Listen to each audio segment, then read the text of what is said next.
So, where did you stay last night? At McDevitt's. I got to drinking with Doyle and a couple of the guys. That explains why you look so ill today. Did you get any sleep at all? Not much. I had to share the room with another guy. Did he snore? Hardly. He was dead. Then Leary woke me in the middle of the night to help bail out the cellar. The cellar was flooded? Yeah, some idiot had left the faucet running. And you say Pegram has disappeared? Without a trace. But my visit wasn't a complete waste of time. Pegram's gem? The Templars' gem. Whoever Jacques Marquet is, he's in for a disappointment. Jacques Marquet? He's the guy who should have collected the gem from Fitzgerald. What are your plans? I want to find out who, what, or where Montfaucon was. All I've got to go by is the name and a picture of a hanged man. Let's take another look at the manuscript.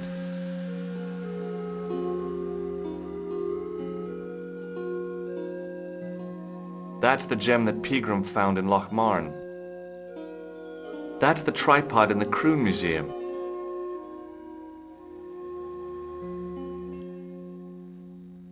Do you want to look after the gem? No, Georges. I'd be too tempted to sell it. I can't sit here all day, much as I'd like to. Okay. Don't forget to look for Lobineau at the Croon Museum. And why don't you see if Rousseau has heard anything? Okay. Anything else I can do for you while I'm out? Shopping, a trip to the laundromat? Just take care of yourself.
I beg your pardon.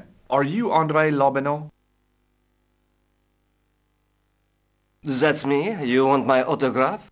No, I was told you may be able to help me. Help? My name is George Stobart. I'd like your professional opinion. Well, okay. Shoot.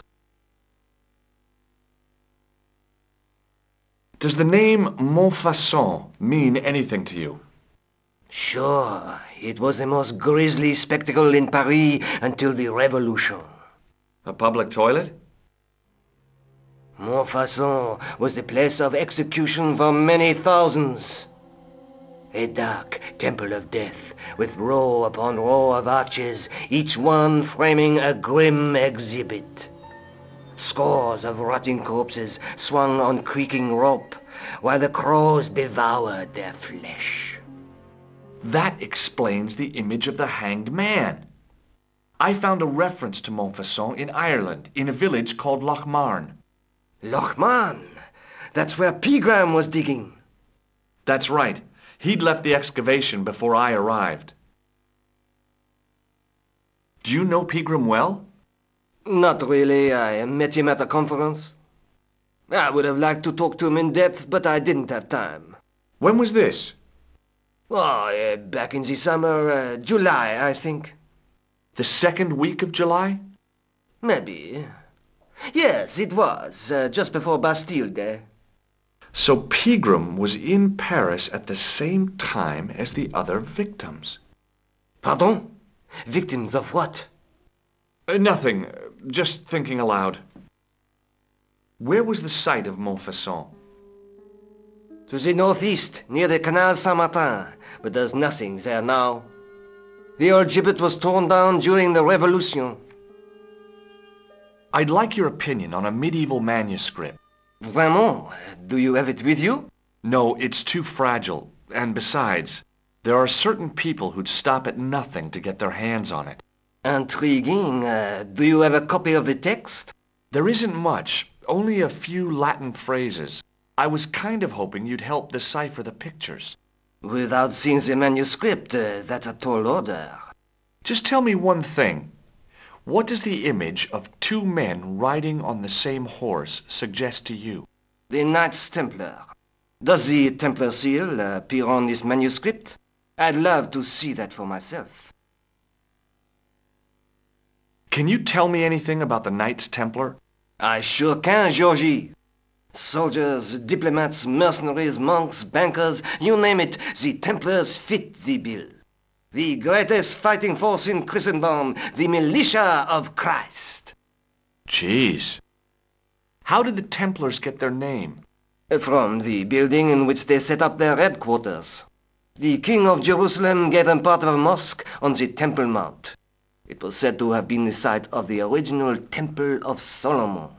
The order became known first as the Knights of the Temple, and later as the Knights Templar. You're a mine of information, André. Glad to be of help, Georgie.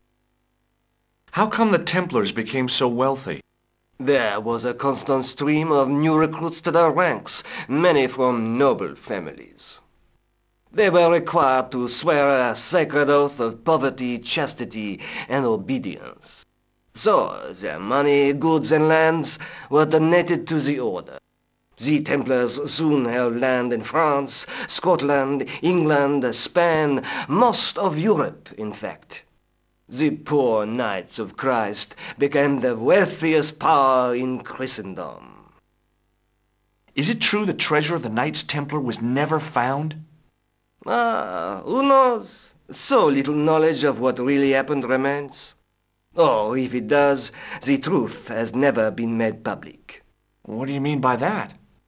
The Templars have attained mythological status, like the King Arthur of the Britons.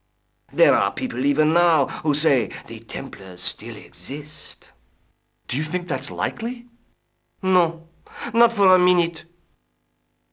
The manuscript is being looked after by a friend. In Paris? Yeah, not far from here, in fact. Well, just give me the address and I'll come round and take a look. I'm not so sure about that. Maybe I should check with her first. A female friend? Yeah, she's a woman. Maybe it was my imagination, but I noticed a predatory look in his eye. Suddenly, this friendly historian had turned into the big bad wolf. This friend, who has the manuscript? Oui, the anonymous girlfriend. She lives at 361 Rue Jarry. Ah, I know it well. I'll drop by, just as soon as I can. What do you make of this? It's the biggest gemstone I've ever seen. Where did you get it? From Professor Pegram's messenger boy. Did Pegram find this on his dig?